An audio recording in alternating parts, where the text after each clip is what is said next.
오늘 하나님께서 우리에게 주신 말씀은 신약성경 누가복음 11장 1절에서 13절까지 말씀입니다. 예수께서 한 곳에서 기도하시고 마치심에 제자 중 하나가 여짜오되 주여 요한이 자기 제자들에게 기도를 가르친 것 같이 우리에게도 가르쳐 주옵소서. 예수께서 이르시되 너희는 기도할 때에 이렇게 하라. 아버지여 이름이 거룩히 여김을 받으시오며 나라가 임하시오며 우리에게 날마다 일용할 양식을 주시옵고 우리가 우리에게 죄 지은 모든 사람을 용서하오니 우리 죄도 사하여 주시옵고 우리를 시험에 들게 하지 마시옵소서 하라. 또 이르시되 너희 중에 누가 벗이 있는데 밤중에 그에게 가서 말하기를 벗이여 떡 3덩이를 내게 구워달라. 내 벗이 여행 중에 내게 왔으나 내가 먹일 것이 없노라 하면 그가 안에서 대답하여 이르되 나를 괴롭게 하지 말라. 문이 이미 닫혔고 아이들이 나와 함께 침실에 누웠으니 일어나 내게 줄 수 없노라 하겠느냐. 내가 너희에게 말하노니 비록 벗됨을 인하여는 일어나 주지 않을지라도 그 간청함을 인하여 일어나 그 요구대로 주리라. 내가 또 너희에게 이르노니 구하라 그리하면 너희에게 주실 것이요 찾으라 그러면 찾아낼 것이요 문을 두드리라 그러면 너희에게 열릴 것이니 구하는 이마다 받을 것이요 찾는 이는 찾아낼 것이요 두드리는 이에게 열릴 것이니라. 너희 중에 아버지 된 자로서 누가 아들이 생선을 달라고 하는데 생선 대신 뱀을 주며 알을 달라 하는데 전갈을 주겠느냐. 너희가 악할지라도 좋은 것을 자식에게 줄 줄 알거든 하물며 너희 하늘 아버지께서 구하는 자에게 성령을 주시지 않겠느냐 하시니라. 아멘. 오늘도 여러분의 입술은 하나님의 은혜를 말하는 입술 되시기를 바라고 성령님께서 여러분의 입술을 통해서 다른 사람들에게 하나님의 나라를 이루실 줄로 믿습니다. 오늘 이 말씀은 우리 교회에서 첫 기도회를 위해 주신 말씀입니다. 우리 교회에서의 첫 기도회를 앞두고 하나님의 말씀을 구했습니다. 주기도문 설교를 할까? 솔로몬의 성전 기도로 설교를 할까? 어떤 본문으로 설교를 할까 구하다가 예배당에 앉아서 기도를 하는데 자연스럽게 이 말씀이 떠올랐습니다. 강청기도. 오늘 본문에서 예수님이 가르쳐준 기도 가운데 하나의 별명이 강청기도입니다. 강청, 무리하게 억지로 청하다. 우리가 지금 체면 따 여유 부릴 형편이 아닙니다. 주님 앞에 때를 쓰면서 기도할 때입니다. 그래서 이 말씀이 생각이 났고 누가복음 11장을 찾아보았더니 역시 우리가 들어야 될 말씀을 주셨습니다. 1절에 보니까 예수께서 한 곳에서 기도하시고 마치심에 제자 중 하나가 여짜오되 주여 요한이 자기 제자들에게 기도를 가르친 것과 같이 우리에게도 가르쳐 주옵소서 그랬습니다. 여러분, 성경에 기도에 대한 명령도 많고 기도에 대한 약속도 많고 기도에 대한 모범도 많아서 그 말씀을 들으면서 우리가 기도하게 되는데 최고의 도전은 예수님도 기도하셨다는 사실이었습니다.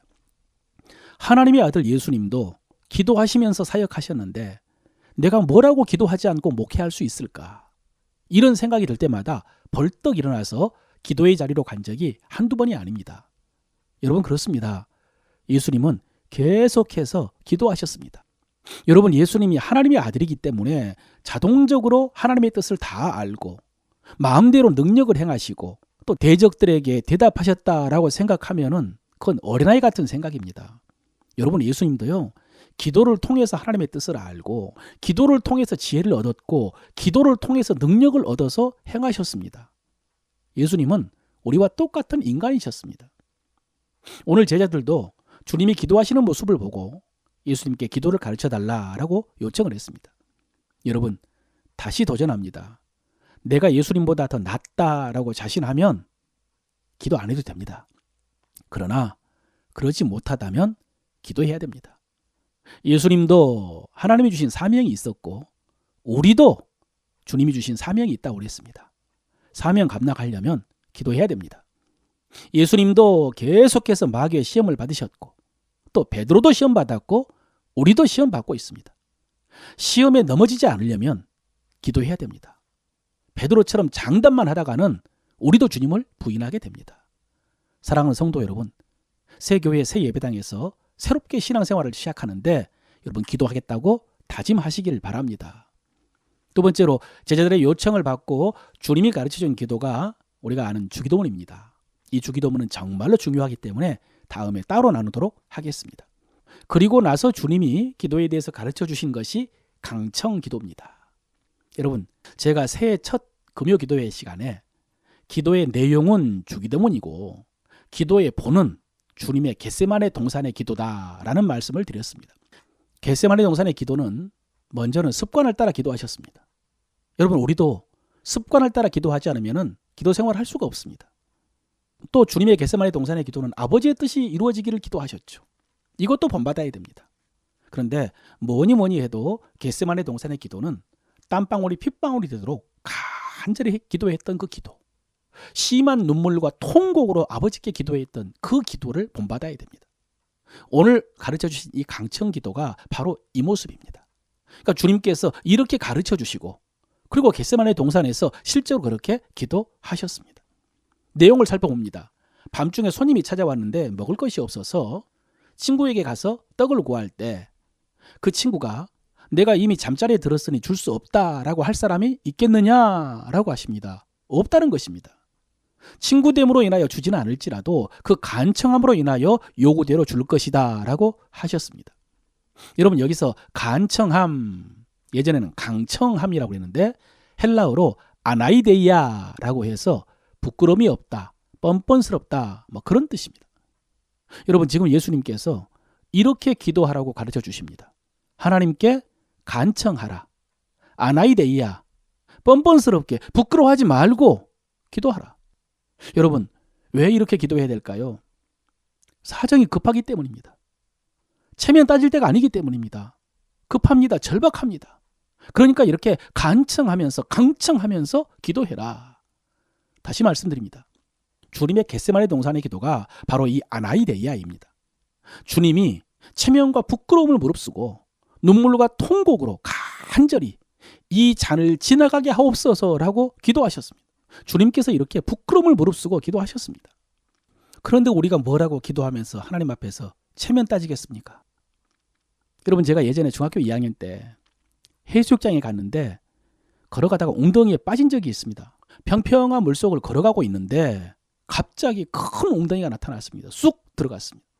다행히 들어가서 바닥을 치고 다시 올라왔습니다. 그런데 몸이 엎드려지지를 않습니다.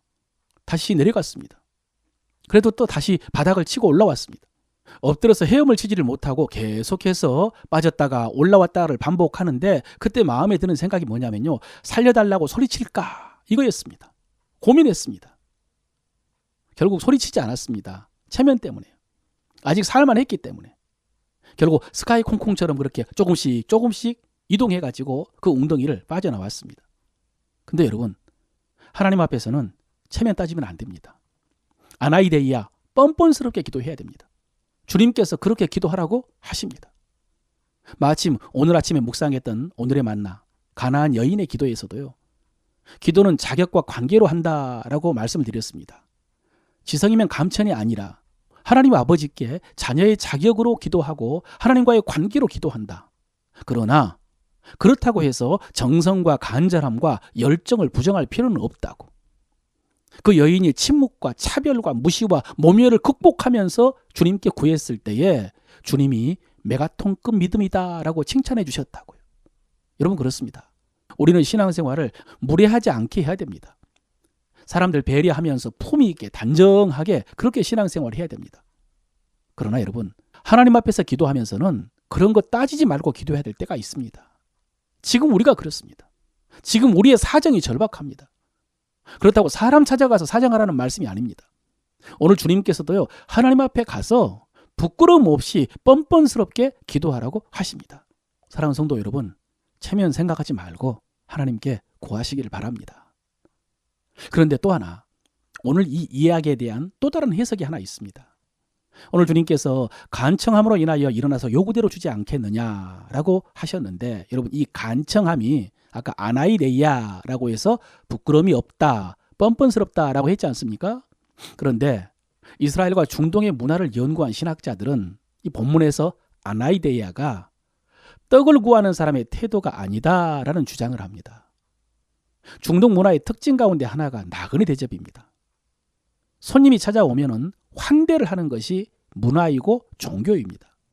지금도 그렇습니다. 그래서 성경에도 보면요, 아브라함도 나그네를 대접하다가 천사를 영접했고요. 아브라함의 조카 롯도 소돔에 살 때에 나그네들을 자기 집으로 영접을 했죠. 그런데 소돔 사람들이 몰려와서 그들과 성관계하겠다라고 내놓으라고 하자 롯이 어떻게 했습니까? 자기 딸들을 대신 취하라고 했죠.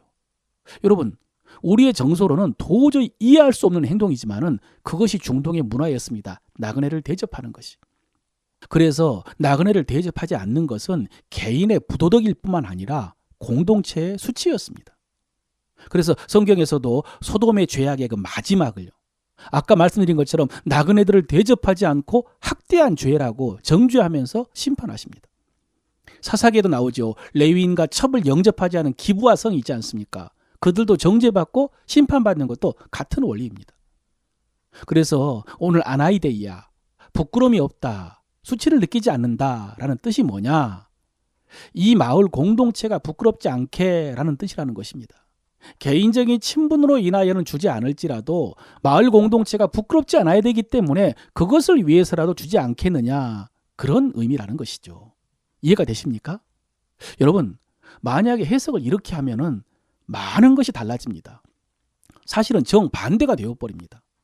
처음에는 친구를 찾아가서 문을 두드리면서 떡을 구하는 사람의 태도가 부끄러움을 무릅쓰고 체면 차리지 말고 절박하게 구한다라고 했는데, 이렇게 해석을 하면요, 이건 당당하게 구하는 것입니다. 공동체가 부끄럽지 않게 하기 위해서 구하는 것이니까 이 사람은 친구를 찾아가서 당당하게 구합니다. 그렇다면 떡을 주는 사람도 당연하게 줘야 됩니다. 그것이 마을 공동체 구성원의 의무이기 때문입니다.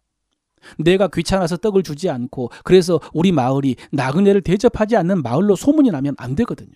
그래서 처음에는 체면 차리지 말고 기도하라 라고 해석을 했지만은 나중에는요, 체면을 위해서 구하라는 그런 뜻이 되어버립니다.